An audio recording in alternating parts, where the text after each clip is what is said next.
Florez is the first black woman to retire from the Denver Fire Department. When she said she wanted to be a firefighter, she was told she couldn't, but she proved them wrong.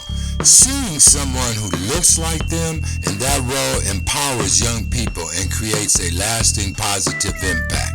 Tonight's title, I Believe I Can Soar, told by Jennifer Florez. Well, how you doing, Jennifer Florez? I am well. I am very well. How are you, sir? Simply fantastic, and thank you for asking. And I want to make sure it's Florez. Yes, sir. Okay, I just want to make sure I said that correctly. Why don't you just kind of show us or tell us a little bit about the women that were before you that you may know about? Well, I will say that the first female firefighter, it was funny because I know during Chief Janelle's interview, he spoke of the first female coming on the job, and she got on in 1985. That was the same year I told my high school counselor, I'm like, he said, so what do you want to do when you grow up? And I said, I want to be a fireman. And he blinked. He said, there are no females. Pick something else. And I had been thinking about this, since I was 7. So I'm like, oh, no. There have to be. I said, well, can you check? And he said, there are no female firemen. Pick something a girl can do. He was indignant. And so, he shattered my little heart. I was like, well, I could be a fighter pilot. He was done. I'm pretty sure he, packed up his bags that day and just quit. So Heather Larson was the first female on the job. So I stand on her shoulders. She went through quite a bit. And then there was a lady who was hired. I will say she was hired in maybe 95 or 96. Okay. But she didn't make it off probation. So once you become a firefighter, once you make it off probation, get through all the testing and the 4 firehouses that you have to go through to officially get on the fire department, then you're a firefighter. So, I give her credit for taking all the tests, the battery of tests that you have to take to get on the fire department and then get to the academy. But you have to make it through the entire process. So God bless her. And I wish her well. From what you're saying, just maybe a tidbit more of who this person was. It seems like you're coming across that whoever this one, you said you stand on her shoulder. And I just was wondering what the connection was, that you have with this particular firefighter. And it's funny because I never met her. She was on and gone before I got there. But she was still, because the Colorado Black Professional Firefighters and the fire department as well, they were pushing. They were like, we have no Black females, 0. And it doesn't make any sense, so not having any, because our population in Denver was much more than just one female representing all Black females in Denver on the fire department. So the fact that she went through all the tests and passed everything, because I went through the same thing. Right. Back then it was Kurgan Hall. And so it wasn't an online testing thing. You can go, you went down to the Civil Service Commission. Now they have a bank of computers, and you sit and you take your test. When we did it, the first year when I showed up for the test, there was a sea of people. There were 2,500 people that took that test that year. And so when I walked up to Kurgan Hall, which wow. is now the convention center, Colorado Convention Center, I should I talked myself out of even passing, because I'm like, oh my gosh, I can't compete against all these people. And that's not what it was about anyway, which I learned over the next year took the next test and passed, but she did the same thing. So she went through she got through the 2,500 people, and got on the job. Went through the physical agility test, the background check, the psychological, all of the things, the oral board committee, all the things you have to do to even get to the plate to swing the bat. Okay. So she did those things first. And so I have respect for her. I've never had a conversation with her. I didn't meet her before or after. So, but the next woman, I did meet, and her name is Deborah Bass, and that lady was a BA, strong as a bull, but just like slender and just an amazing woman. So life took her in a different direction. She did not stay on the job, but again, I had a lot of respect for her as well. Of course, we're going to hear that she could run circles around the fella. And okay, so let's get into you. And could you first maybe tell our audience a little bit like where you're from, where you went to school, and how you really got into this profession of yours? Yeah, I am a Denver native. There aren't many of us. Come to find out, we're the unicorns, really. I grew up in Montbello. I went to the firehouse all the time, and I think Chief Janelle said that he's like, I'm pretty sure that was you that came to the firehouse all the time, because I would ride my bike there. Any excuse I could think of, ride my bike there. I have a new license plate to put on. Can you guys put it on my bike? I think I have a flat tire. Maybe you guys could check. And I was young. I was a little kid. We moved out of Montbello when I was 9. So this probably, a couple of years that I would go to the firehouse. But at some point, our class, probably our Sunday school class during the summer, went for a tour, and the firefighter who came to the door, and back then, it was firemen, right? So the fireman that came to the door was like, "Hey guys, how are you?" He was like, "Oh my God, come on in." We were like, it was like the greatest thing ever. It's like we walked into Disneyland, because we got to climb on the fire truck and the fire engine and put on the stuff, and it was great. And at some point, this man said, "You can do this too when you get big." And I thought, okay, I had ponytails down to here. He wasn't talking to me. It was 1974. He wasn't talking to me. But but he said, "But I didn't know that. I'm a kid. I believe that guy." So I was like, okay, well, I'm done. So I told very few adults, because the ones I told were like, "Oh, that's so cute. Now go play with your dolls." And so it wasn't, because it wasn't it wasn't a thing back then that there were female firefighters. And there are still people to this day that do not know there are female firefighters. People that came up while I was on the job, and they were like, "Oh, what are you doing?" Or they'll ask, "So what do you do for the fire department?"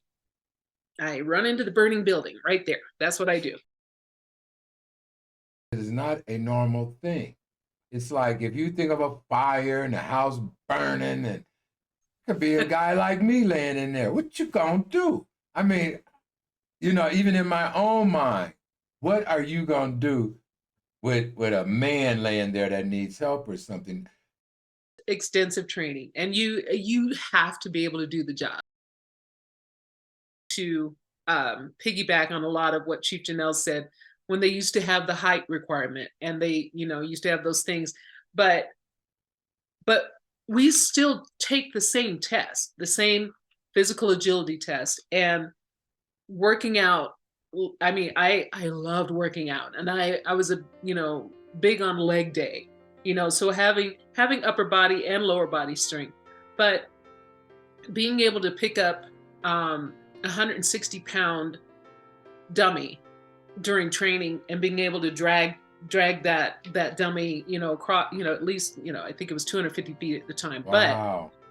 But here's the thing, though, because you hopefully don't, you never go into the building by yourself.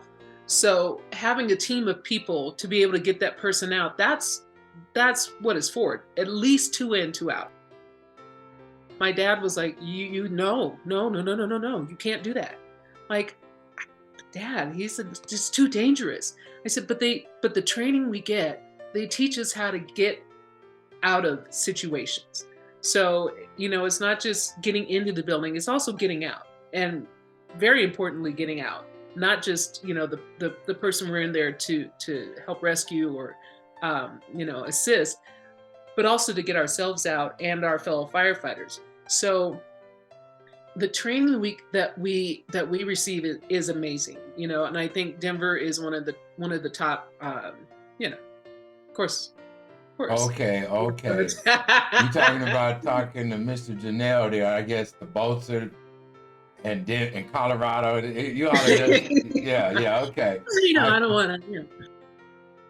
Phenomenal training, and our facility is great. So we're taught how to extricate ourselves from a building or breach a wall or things that will assist you, and the mental state that you have to be in when you go in, slow everything down.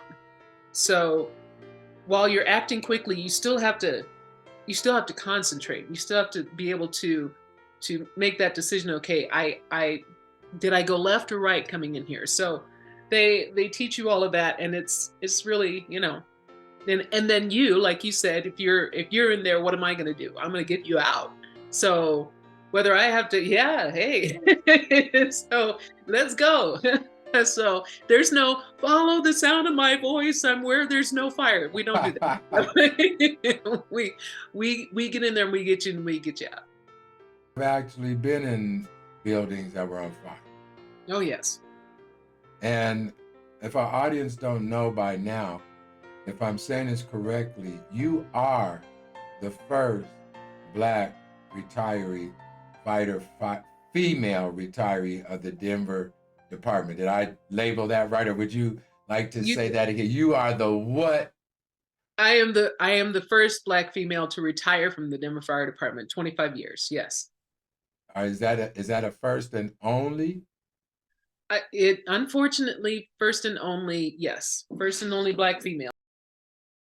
There's a young lady who just got off probation, so she has a little over a year on, and she's great. She's about the same age I was when I came on. I was 30 when I got on, and she's 32. She's awesome, very athletic. She's about 6 inches taller than I am. So, but she's just and same attitudes. Like, oh my God, I'm just so excited to be here. So the attitude on the job is a very big thing. Just being excited to go to work every day. Our house, you cook every day, you do all of those things.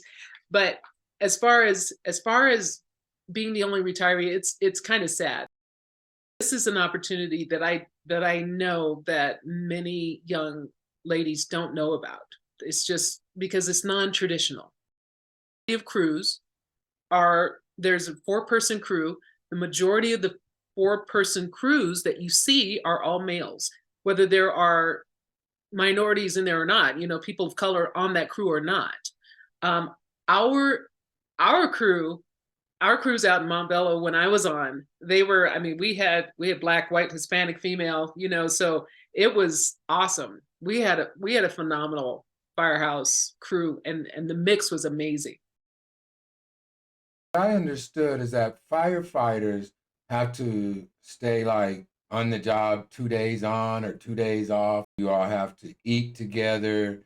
You have to, I don't know, not like, but you gotta have, yeah. How do a woman fit in an environment that's designed for all men? Bunks are in the same room, so everyone is clothed. Okay, so because you also have to be ready to jump out of bed, get your gear on. So we have t-shirts and shorts. The fire department issued Denver Fire Department on the back and the badge on the front, and then shorts to work out in. So you are always ready to leave a firehouse. So you jump in your gear and you leave at 2 in the morning. Dorm rooms, but like at Station 27, everyone had their individual room. Bathroom designated for female. In some of the firehouses, like Station 3 is pretty old. They, you have to fellas, stay out, taking a shower. But any new fire station is completely set up for a female to come in, and she'll have her own facility. So they're very accommodating now. Well, you brought up some other points too that we kind of hopped over. When you said there's a certain height, did you, as a female, did you meet the height? They got rid of all of that. I'm Okay. 5'6". We have guys on the job that are shorter than I am. So there's not a height requirement really, and there's not an age requirement. So if you can do the job, then you're invited to come out and try for the Denver Fire Department. I have a couple of gentlemen that came on when they were in their 40s. Truly a performance-driven job. So if you are physically able and well able to perform the job, then come on out. It sounds like you're a recruiter for the department, or more so, it sounds like you really want to let young females know that there's opportunity right here. There's a way in for you right here to have a career, be self-sufficient, and all of that. Now than it was when I was on, when I got on, as far as just the pay in general, because we get paid very well on the fire department, and I mean, and same with police. You're putting your life on the line. I have zero desire to carry a gun, because if I have a gun and you have a gun, I'm going home today. So so that was not my calling specifically. Okay. But running into the burning building with a team of people, it's amazing. And then you also, you go on medical calls and other things, but there are so many opportunities. And then also there are different teams and I'll call them that. There are different divisions that you can be a part of. There's arson division. There's so the fire investigation division, that's arson. They do a lot of things. So they actually go through the police academy, and they carry guns because they are allowed to arrest people. So I thought if I was going to carry a gun, that would be the only way. But still, that's just not a good idea. Back to the shift. So we work a 24-hour shift. So it's 1 day on and 2 days off. So it's called the Kelly Day system. And the reason why it's called that is because you choose a Kelly Day, or you're given a Kelly Day. So if you pick Friday, every 3 weeks, when your shift falls on a Friday, you get that Friday off. So every 3 weeks, you have 5 days off. So depending on where you are in the city and how busy you are, the closer you get to downtown, the busier the firehouse. So, but like Station 8 is in Capitol Hill. They run all day long, all night long. And so your first day off is recouping. You are resting and recovering. So people have kids and things like that, so they do what they do, but they have the entire day off. Day is, it's whatever. But for me, I was so excited that I had 2 days off. I'm like, I get to do anything. So Tuesday, you can go up to the hill and go skiing if you want to. There's no one there because it's Tuesday. A lot of firefighters have what you call a day off job. So we have paramedics, there are attorneys, people who do artwork, school, and they get their degrees. I mean, there's so much opportunity.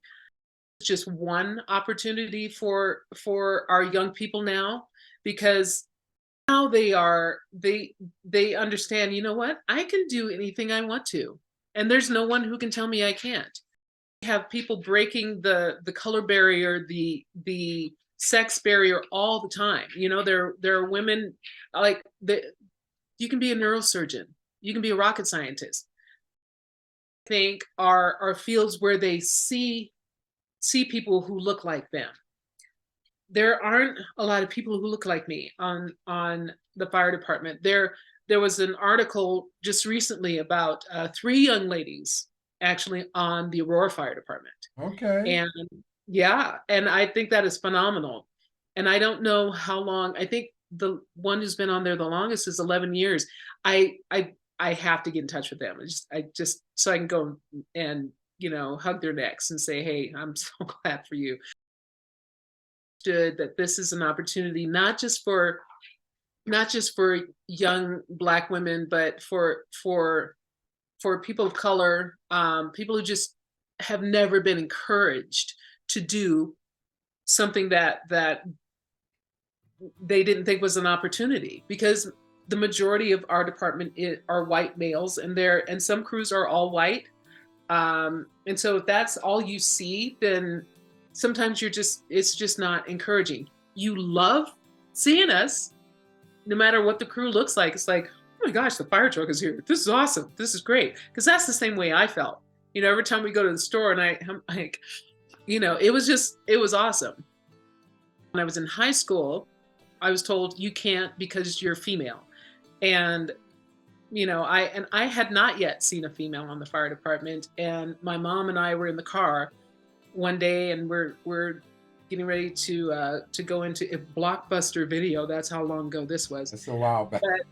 Yes, it was. So we're sitting there was very minor accident across the street while we were sitting there, and the fire engine pulled up. It was engine 15, and it stopped, and this little chick jumped off the rig.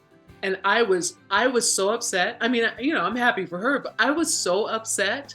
And I started crying. My mom was like, what is the matter with you? But my mom was a BA. She graduated high school at 16, college at 20, integrated her nursing school in Dallas, sat in the front of the bus before Rosa Parks did. She got promoted to head nurse back in the 70s. I mean, but it's very organic. She just kind of, wandered into this, and she's like, well, this is just the way it is. So when it came to me, she's like, you can do anything you want. But I never told her I wanted to be a firefighter, because I didn't want to hear her say, you can't do it, just like the other adults had said. So when I started crying, and I'm like, see, I knew there was a female, and she said, oh, honey, you should have told me. We would have had you there a long time ago. So, but God's timing is wonderful. So that was the pivotal point when I started really researching and finding ways to get on. And one of the ladies, I was working in the governor's office at the time, and one of the ladies there met recruiter, Ray Whittington. He is a bishop now, Bishop Ray Whittington. I know. I figured you did. Pete. Yeah, you call him what? Pete. Pete? Pete. That's what he was talking one time. He said that I was probably the only person that still call him Pete, but he's Pete. But anyway, yeah, I know who you're talking. So love him to death. He came to, there was a ceremony where I was presented an award for being the first to retire, and he showed up, and then he had to leave. So, but it was awesome to see him. But he came to the office, and he gave me all the information. And at the time, I made a $16,000 jump in salary. And now, I mean, I can't, it's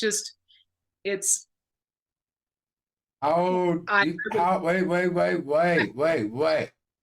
What's the age limit? Right. What kind of test do I have to take? You said I just have to pull 160 pounds? Well, and it might be a little more now, yeah. So, Okay. but it's such a blessing. It is such a blessing to be on the job. And I didn't have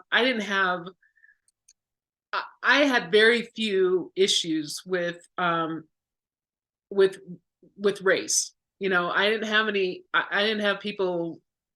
I've never had anyone ever before or since I've been on the job call me the N word. Not ever. I've had people do things, but then I address them right away, and we handled it one on one, and then it was done. You Well, know. I'm glad you probably didn't have that gun because Oh, I don't know. see, I don't really know you, but just from the way you've been talking, yeah, we're gonna meet one on one. We'll handle this.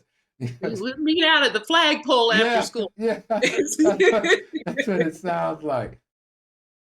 Just want people to know that it is your attitude coming into the job. So now having it, and I hate saying this, but having a chip on your shoulder walking in is the wrong way to do it, because we have people who would interview for, because I was on several oral board committees while I was on the fire department, and people would come in, so like, ooh, dude, you're not gonna make it. You're not gonna make it.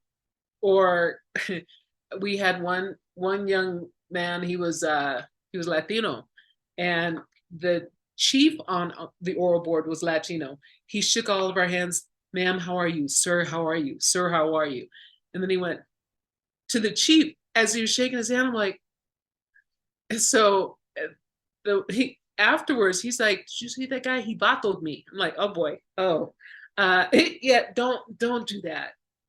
Don't do that. So there's a time and place for everything. But I it's such a good opportunity. And I'm so excited that there's a young lady on there now. And she's amazing. So she and it's cute because she after the ceremony, she helped my mom to the car. I'm like, "Oh, you're so cute. That's so awesome." In the dollars, but it's $75,000 after you've gotten to first grade, and that takes you about 3 years. And then you go up from there depending on if you go up in rank, but you always get longevity. But when you go up in rank, you earn a certain amount. So it's it there are people with degrees, master's degrees, who are not making that kind of money. And I just want our young people to know, especially like single parents, they have to know this is an opportunity. And there's a network of parents, because you work a 24-hour shift. If you're a single mom, then connect with another single mom, or connect with one of the spouses. We have a better halves group. So the wives, they're mostly wives, but they can connect with them and and watch their kids instead of, or whatever it is. But it's just so amazing. Some young lady is gonna see this and get excited. I got excited just listening, and it's an honor to me to be talking to you. I mean, really, it's a milestone, just like Roderick. Those are milestones right here in our lifetime. And when you understand about the Denver Fire Department, when you Right. really understand how hard it probably was for Janelle to get through, for you to get through, and then hold it with respect and dignity. That I think I take my hat off to you, and thank you for your service. Thank you so much. Didn't need to touch on this, but I just conquered cancer. Um, did had a surgery January 31st. But well, okay, I retired in September, got my diagnosis in October, and then radiation and chemo that got rid of almost all of it, including what was in the lymph nodes, which the radiologist was like, what? So he was shocked.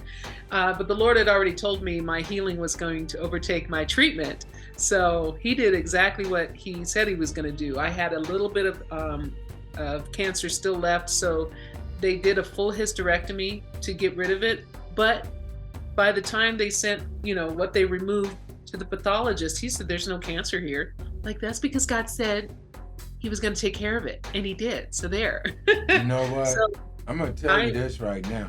I know you didn't have to bring that up, but it's brought up. Yes. And that is a testimony in itself.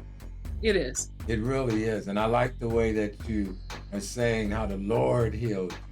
And I know doctors and medicines, they all work together, but Yes. God has the finishing hand in all of it. He does. I am really glad that I met you. And I pray that you have a beautiful life here. I pray that none of those other things come against you. I'll be Thank you, praying sir. for you and your family. I receive that. I receive it. Jennifer Florez, I am really glad that you answered the call. I'm glad that you took that time with us. I congratulate you again on the first and only Black female retiree of the Denver Fire Department. I also did hear about what was going on over there at St. Stephen's, and I was out of town during that time. This is an opportunity for our people. You just happen to be a female, you're a pioneer, you done broke through, and I thank you. Thank you very much. I appreciate your time today as well. And I do want to let everyone know that the Denver Fire Department is hiring. Just want you to know that. So if you have anyone who wants more information, then just get them in touch with me, and I will send them in the right direction. Thank you so much. Thank you.